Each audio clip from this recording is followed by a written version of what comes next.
Hello students, जो class 10th के लिए हमारा जो चैप्टर है एपी हमने उठाया है, जिसको हम कहते हैं अर्थमेटिक प्रोग्रेशन।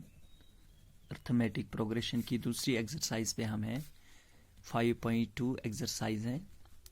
तो इसमें आपको पहला जो क्वेश्चन है, आपको कुछ ब्लैंक्स हैं, फिल इन द ब्लैंक्स आपकी बुक पे लिखा है, जिसमें आपको ऑलरेडी अंडरस्टैंड है। ए दिया गया है पहली टेबल के सेक्शन में 7 और डी भी दिया गया है। डी को हम कॉमन डिफरेंस कह सकते हैं, वो 3 है। और एन जो है नंबर ऑफ टर्म्स, जिसको हम कहते हैं 8 है। और आपको nth term means last term निकालनी है।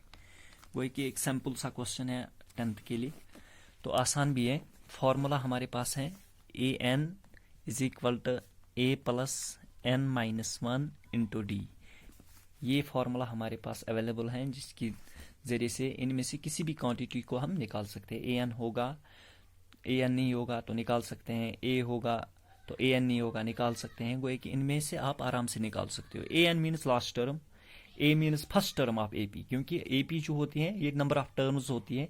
एन कॉल करता है number of terms. D means common difference, ये आपने पहले एक्सरसाइज में पढ़ा ही होगा, क्योंकि हमने वो पढ़ी है। ए एन आपको दिया गया है, इसमें आपको देखना है ए एन है नहीं, ए एन निकालना है। आपको ए एन आई सी लिखना है, ए का वैल्यू सब्स्टिट्यूट करना है। ए यहाँ पे दिया गया है, ए इज इक्वल टू 7, तो 7 को लिखना है आपको, प्लस आई सी रखना है। एन नंबर ऑफ टर्म्स ऊपर दिया गया है 8 है, तो सिंपली आपको 8 लिखना है। उसके बाद -1 फार्मूला का डी कॉमन डिफरेंस आपके पास है 3, तो सिंपली आपको 3 लिखना है।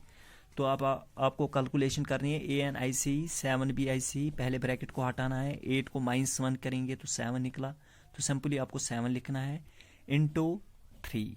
7 के साथ मल्टीपल क्या है 3, तो पहले मल्टीपल ही कीजिए। A N is equal to 7, 7 3 21, तो इन दोनों को ऐड करना है। तो ए एन का वैल्यू जो आया 7 + 21 28, वो है कि ये आपको सॉल्यूशन है। ए एन निकालना था, उसका वैल्यू क्या आया आपको 28। कोई कि ये पहला पार्ट था। दूसरा पार्ट कैसा है? दूसरा पार्ट ऐसा है, दूसरा पार्ट आपको दिया गया है ए इज इक्वल टू -18, ए -18 है। और जो डी है ये निकालना है, इस टाइम हमें डी निकालना है। तो एन दिया गया है, एन 10 है और ए एन जो है 0 है। ए एन का वैल्यू जो है 0 है। तो सिंपली आपको कोई और फार्मूला नहीं लगानी है, आपको सिंपली जो मैंने फार्मूला अभी लिखी, a N is equal to A plus n - 1 into D.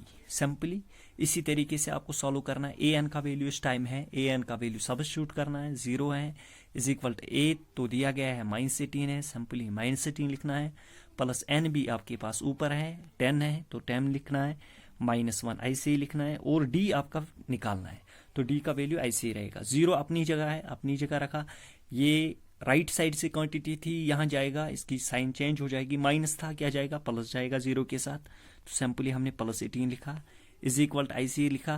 10 को माइनस करो 1 से, वो 9 रहेगा और वहाँ पे डी आपको निकालना है। तो 0 + 18 सिंपली 18 हो गया, इज इक्वल टू 9D। तो पहले क्या काम करेंगे, आपकी आसानी के लिए पहले ये लिखेंगे, उसके बाद ये 9D is equal to 18, 9D is equal to 18। तो आपको डी का वैल्यू निकालना, 9D का नहीं, तो डी लिखना है, 18 अपनी जगह। ये इंटू 9 था, ये डिवाइड जाएगा, क्योंकि इंटू वाला जब साइड चेंज करता है तो डिवाइड में जाता है। तो यहाँ पे सिंपली डिवाइड करो, 9 1 जार 9 2 जार, वो एक डी का वैल्यू आपको 2 निकला। वो एक इसी तरीके से आप पूरे क्वेश्चंस कर सकते हो। देखो उसके बाद ए नहीं दिया गया है, डी दिया गया है -3 है, एन 18 है और ए एन -5 है, तो यही फॉर्मूला लगानी है जो मैंने अभी एक कहा, a N is equal to A plus N -1 into D. तो वो है कि ये पहला क्वेश्चन है।